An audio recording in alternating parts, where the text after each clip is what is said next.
sampai hari ini masih ada akaun bank di Arab Saudi dengan nilai beratus juta US dollar. Macam mana dia boleh jadi macam tu?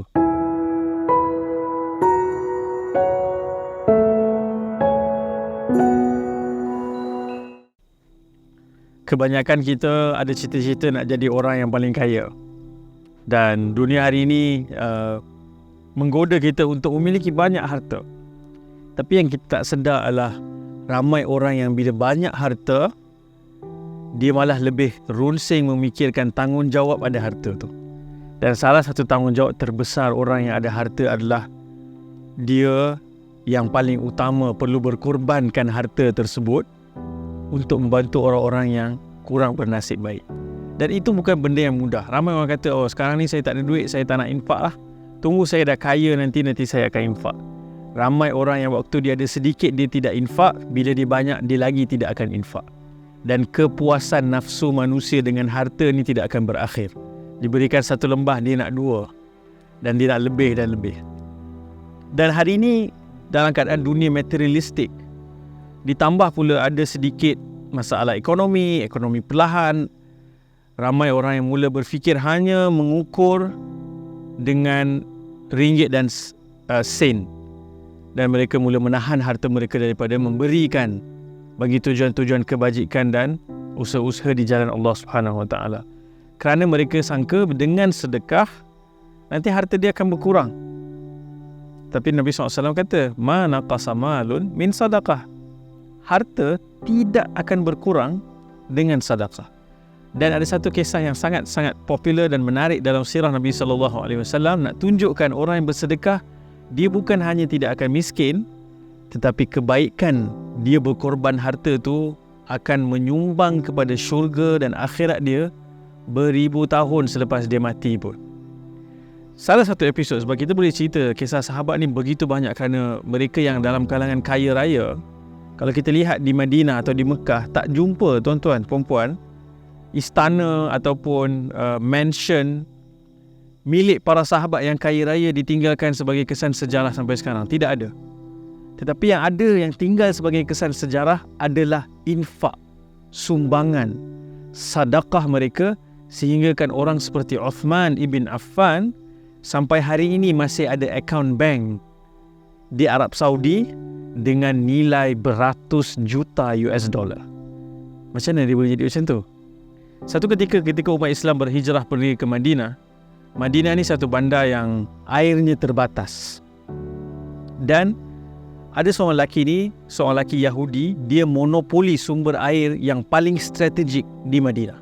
Nama dia Telaga Rumah, Bi'r Rumah. Dan setiap kali orang Islam nak pergi beli air, atau siapa pun nak pergi beli air, dia akan jual air tu dengan harga secupak gandum ataupun makanan. Basically, nak beli satu baldi air kena bayar sehari punya belanja makan. So Nabi SAW melihat keadaan ni susah, para sahabat pun komplain. Lalu Nabi SAW sebut, siapa yang membeli telaga ini, untuk dia syurga.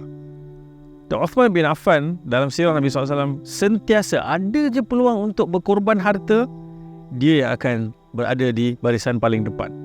So dia pergi nak beli telaga ni. Tapi kalau Yahudi ni dah monopoli, duit pula masuk setiap kali orang, sebab orang tak boleh hidup tanpa air. Air nak guna untuk masak, untuk mandi, untuk basuh pakaian. Dan setiap tu dia dapat untung besar. So dia tak nak jual. Sehingga Uthman bin Affan pujuk, dia nak jual tapi dengan harga yang tak masuk akal, sangat tinggi. Sebagian riwayat sebut 35,000 dirham sehingga 40,000 dirham. Kalau nilai hari ini 7 hingga 8 juta ringgit telaga tu. So Uthman berfikir macam mana dia nak beli dalam keadaan dia juga tidak ditipu oleh Yahudi ni. So dia deal dengan Yahudi ni, wahai fulan, aku beli telaga ni tapi separuh. Apa maksud beli telaga separuh? Maksudnya ada hari-hari tertentu hari aku, hari-hari yang selebihnya itu hari engkau. So Uthman buat apa? Sebab Uthman membeli telaga tu bukan dengan niat nak buat duit. Dia beli telaga tu dengan niat nak dapat syurga, nak dapat pahala. Dia nak buat pahala. So dia beli, dan Selepas dibeli, diwakafkan. Hari-hari dia tu orang Islam boleh pergi ambil air secara percuma. So orang Yahudi yang sebelum ni dipikir, aku dapat harga besar macam ni dan aku still ada half share tu, separuh daripada tu aku masih miliki. Ini good, ini deal yang sangat baik, dia kata. Tapi Uthman Al-Affan, dia lakukan satu hal yang luar biasa. Dia kata, hari yang aku punya giliran, airnya percuma. So orang Islam, siapa pun dia datang ambil air hanya pada hari Uthman bin Affan. Hari Yahudi tu tak ada siapa datang ambil air, tak ada air yang terjual. So Yahudi ni jumpa Uthman, beritahu, kau beli je lah semua, aku pun dah tak ada sale langsung dah. Siapa pun tak beli dah air, sebab hari kau bagi free. Uthman kata, buat apa aku nak beli lagi separuh, kalau aku dah boleh capai apa yang aku nak capai dengan memiliki separuh aja.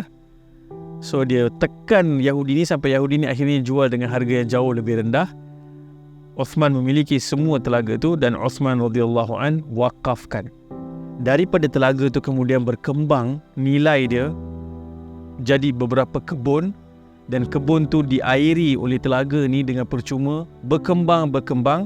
Tuan-tuan puan-puan, sampai hari ini daripada wakaf tersebut telah ada beberapa biji hotel yang tinggi-tinggi, yang menaranya besar-besar, dan pendapatan daripada hotel, daripada kebun, daripada telaga itu sampai hari ini bernilai ratusan juta US dollar diberikan kepada orang miskin sebagai bantuan.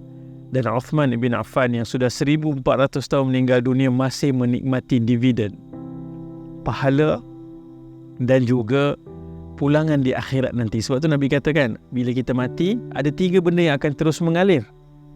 Salah satunya adalah sedekah jariah, sedekah yang berterusan. Jadi kita mungkin Allah bagi harta, sikit ataupun banyak. Bukan soal sedikit ataupun banyak, soal sejauh mana kita sanggup, kita ada hati nak bagi. Dan sebenarnya infaklah harta yang kita akan kekal sampai di hari akhirat nanti. Harta lain yang kita belanjakan, dia akan hangus. Tapi harta yang kita infakkan, dia sebenarnya kita sedang deposit masuk ke akaun akhirat. Jadi jangan susah hati, jangan takut-takut untuk berkorban harta. Syaitan akan datang dan menakut-nakutkan dengan kefakiran.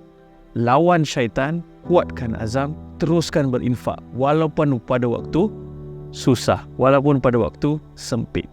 InsyaAllah dengan itu Allah akan lapangkan rezeki, Allah akan tambahkan rasa ketenangan dalam diri. Sekian, Assalamualaikum warahmatullahi wabarakatuh.